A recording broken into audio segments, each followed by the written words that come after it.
guys, welcome back.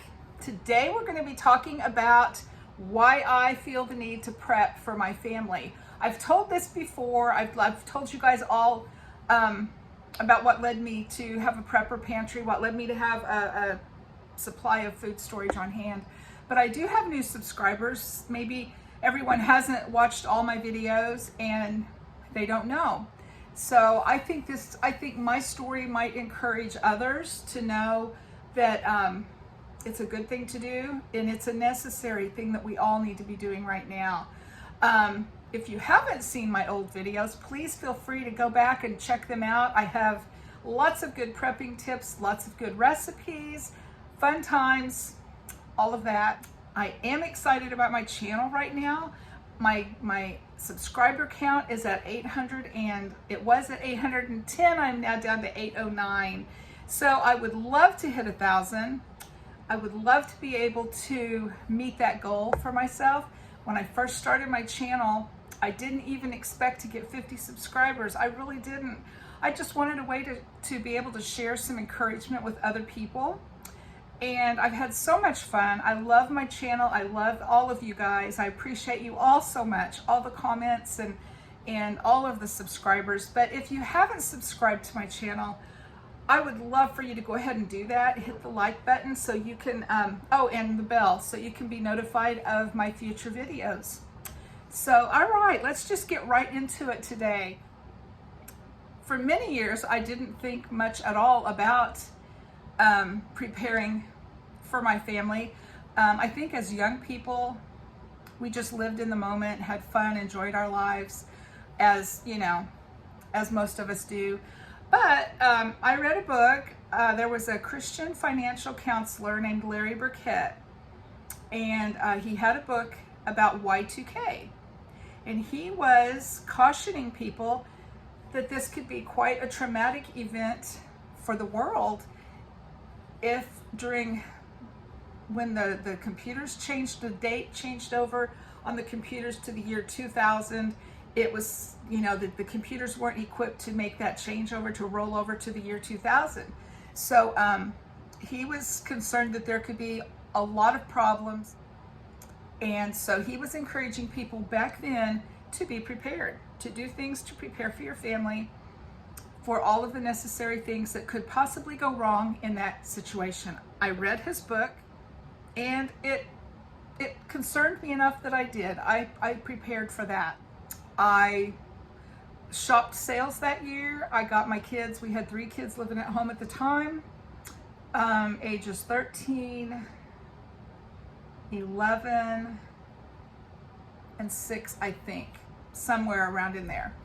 I shopped garage sales and clearance racks. I got their winter coats for the fall. I got them a whole year's supply of clothing. Everything I thought they could need and the sizes I thought they would need. I had food stored. I stored water. I don't, just all the things I thought my family could need for that year until things, just in case that would ever happen. Oh my goodness, people made fun of me. People laughed at me. People thought I was cracked. It literally just, like, what's her problem kind of thing. But then my husband, in October of 1999, was told that he had a brain tumor on his pituitary gland, a pituitary adenoma. It was not malignant, but it was very invasive. And he would need 2 surgeries for that and radiation therapy. So his first surgery was scheduled for the first week of December. And the second surgery was scheduled for, you guessed it, January 2nd. Thankfully, Y2K was a non-issue. It was not the concern that we thought it was going to be, but we did have a concern. Oh my goodness, for the first time in our marriage, my husband was not able to work. Not only was he not able to work, but medical bills. We have good insurance with his employer. We have really good insurance, but the out-of-pocket insurance, the out-of-pocket expense, the expense of driving to St. Louis, because that's how far we had to go for the care that he needed, about 2.5 hours from home. We were making frequent trips to St. Louis. Gas was $1.26 a gallon, and we just thought it was horrible because it was, to us, that was just really expensive gas. Ha ha ha, if we only knew, right? But anyway, for us at that time, that was a hard time. My husband ended up not able to work for 6 months, and medical expenses were high. So yeah, so thankful that I was prepared. Of course, we can't be prepared for everything. Financially, we were not prepared. We refinanced our home. My husband cashed in on part of a retirement account. We had help from family and loved ones, our church family. Lots of people pitched in and helped. We had people praying for us all over the world at that time. And that's what got us through, okay? The prayers of those friends and family, and the financial help that we needed at the time. But as far as my kids having the food that they needed and the winter coats that they needed, and my home was prepared. My household was ready and prepared for my husband to not work for 6 months. That's where my heart is with prepping. Because of that, I think my heart was kind of turning that way when I read the book on Y2K.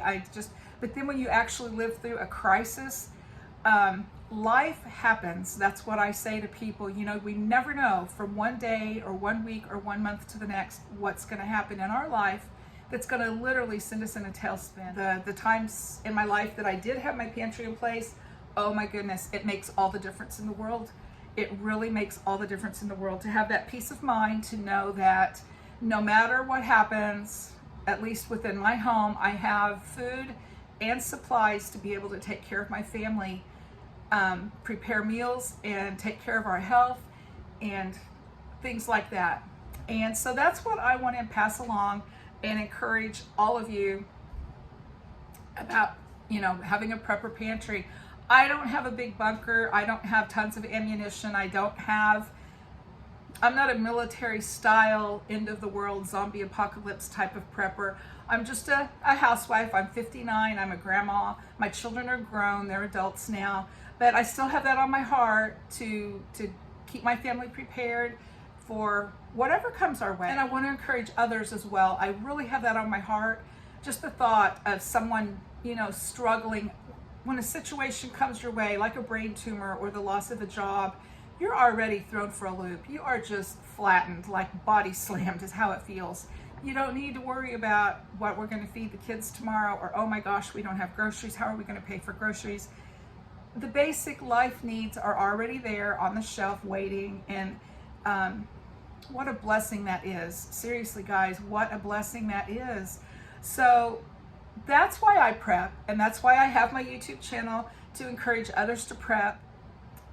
It's just, especially today, in the way the world is today, read the news, listen to people talk.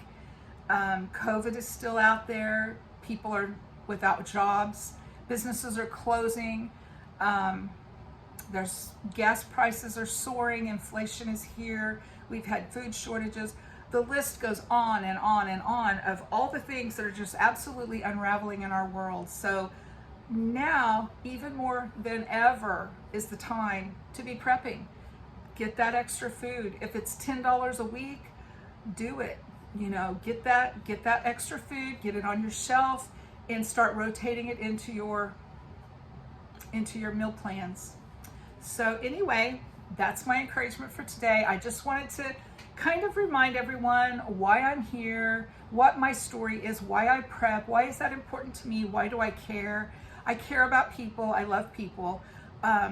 I remember when Katrina went through New Orleans, you know, and I watching the news, and there was a lady on, looked like an overpass, like an interstate overpass in the city, and she was crying she was hungry, and she was desperate, and she was just shell-shocked from what she had been through.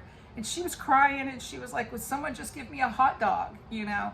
And that made an imprint on my memory, you know, that, bless her heart, I wish someone, and I'm sure someone did come along and help her out, I'm sure, but, oh, I wish she could have been prepared for that, you know?